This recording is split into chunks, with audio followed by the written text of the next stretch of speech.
Okay, today I'm working on a 2013 Ford Escape Titanium. I had an issue develop with my headlights where intermittently the low beam lights would go out. Sometimes the left light would go out, sometimes they both would go out. It was an unusual symptom, but I did some research and found a large number of posts on this issue. It seems like Ford has had an issue with the body control modules on the titaniums and the low beam headlight control. As I looked into what it was going to take to fix this, and again, the research that I did on various blogs, a lot of people said that the only fix was to take it to a Ford dealer, and you're most likely looking at a new body control module, which could be anywhere from $800 to $1,000 repair bill. I studied the issue and just couldn't bring myself to pay $1,000 to turn on 2 light bulbs. So I gave some thought to this. Now, fortunately, the symptoms that I was having, my headlights, my low beam headlights were the only thing that seemed to be affected where they were not working properly. But my marker lights were still working properly. So what I came up with was a solution that can, for probably about $80 or less in parts, I was able to repair the problem myself, and I was going to explain to you what I did. So basically what this involved was a design that I came up with where I used a 12-volt relay and spliced that into the circuit, and I used 2 standard H11 halogen bulbs in place of the HID bulbs that come standard with the Escape Titaniums. While this was on a Escape Titanium, I believe other Titanium series also use a similar lighting scheme, and potentially this issue could affect models beyond the Escape. So what you'll see here is we have a battery, and battery runs to a junction connection, and you can see that's actually the way the car is wired currently. And what I did is came in with a 30 amp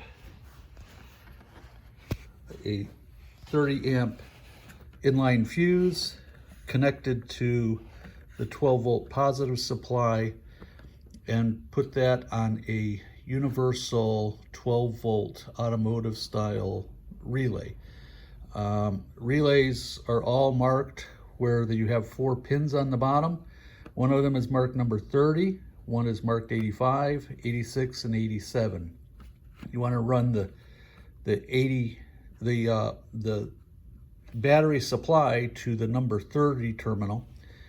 Then from the 87 terminal, that's going to be your high power supply to the new H11 bulbs that I put in, and I'll explain how I did that in a minute. But so you basically made up wire harnesses to connect to the right and the left headlights, and then the opposite side of the H11s will get grounded to a body ground.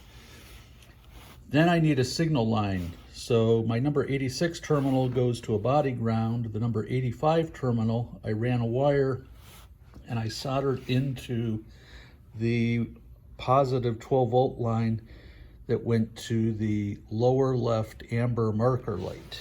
And that is the light that appears down below, and the amber bulbs were working properly. So the way this works,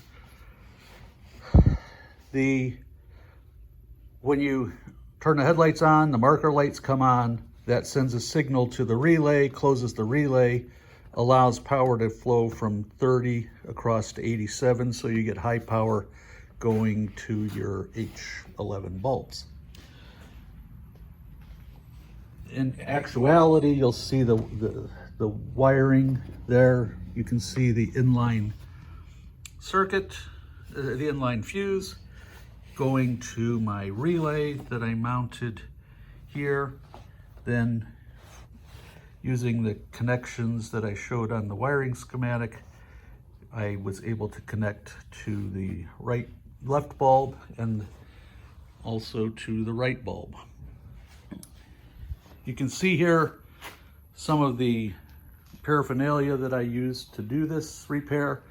One of the challenges, biggest challenge to this job, was getting the high HID bulbs out of position, because Ford has a design where they have two small 3mm screws with a Torx head on them that hold this HID light module in place. There's a bracket on there that's held into place. Very difficult to get to.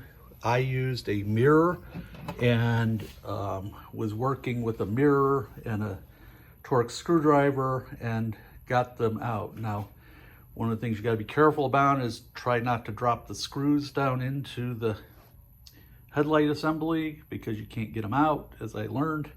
So what I did is put a magnet underneath the area where, so when the screw came out, it attached to the magnet, and I was able to extract the screw without it dropping down into place.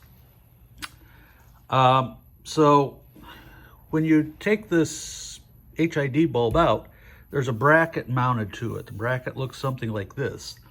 You can pull the bracket off, and then I just bought a standard H11 halogen bulb. You can get it at any auto parts store. I used a high intensity version. There's a variety of different H11 bulbs, but I got one of the brighter ones available. And you can take the bracket and slide it between the rubber gasket and the plastic housing. Then what I used was some epoxy glue. I prefer JB Quick Weld. It sets up in 5 minutes. It's a 2-part epoxy. I glued the bracket to the plastic housing so that it would stay in place. I also had to modify the plastic housing for the bulb by grinding away the area that the plug goes in, because I needed access to the 2 pins. I used a right angle fast on style terminal, or some people call them flag terminals, to connect to the 2 wires. And then to make sure that that stayed secure, I glued those into place as well using JB Weld with short wires coming out. And from there, I used a male-female fast-on connector, so that way if I want to ever change the bulb, I don't have to do anything other than take that assembly out and make up a new assembly. I recommend that you get a set of universal electrical connectors. This is the 12-volt relay that I purchased. They're available. I got it on Amazon for just a few dollars, complete with the bracket tree, and it shows the wiring circuit. I also bought some loom material to protect my wires because they're under the hood, and it makes a little more professional looking job. You can also buy on Amazon these inline fuses, fuse holders. You trim the wire here and splice into that. Probably also going to want some self-tapping screws to make your connections where you need the body grounds. Now, one of the challenging parts was getting to the signal line coming off of my amber bulb, because in order to access that, had to jack the car up, had to take the left front tire off. There is a shield on the inside of there, a variety of screws and plastic clips that go into place to remove that. Then there's 3 screws holding the one of the I think it's the engine control module that's in place. Had to take that out to get, and eventually I was able to get back. It's really tight quarters, but with a little patience, you can get to the wire that goes to the lower left amber marking light. I then was able to splice into that with a solder connection to give me the signal line that I needed for my relay. So you can, one of the other tricks that I came up with was putting the bulbs back into place, because there's two small screws. And in order to hold those screws into place so they don't drop down into the headlight assembly, what I did is cut a small piece of cardboard, like the backing of, say, a notebook pad or a box like you get auto parts in, and poked a hole in it, put it onto the screw to hold the screw into place, similar to what you'll see on electrical. If you ever replace a cover plate or electrical socket for house wiring, that screws are typically held in place with a little keeper, that just a piece of cardboard. And that saved me a lot of time and trouble. So I'll show you the connection here. It's a little challenging, but you can get an idea of what I had to deal with getting into that area. And hopefully you're able to see the connection of the wires coming out. So hopefully you find this helpful. It took a few hours to do this, but at the end of the day, I ended up saving myself literally hundreds of dollars, and it works. The headlights, I really don't notice any difference in the intensity of the bulbs from the HIDs. Probably slightly less intense, but certainly good enough for nighttime driving.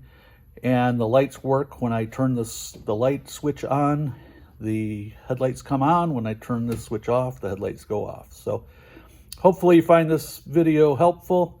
I will post links to a couple of the websites that I found, or the YouTube videos that I found that explain various steps of the process that I found useful. So hopefully this helps. If it does, give me a like. Thank you.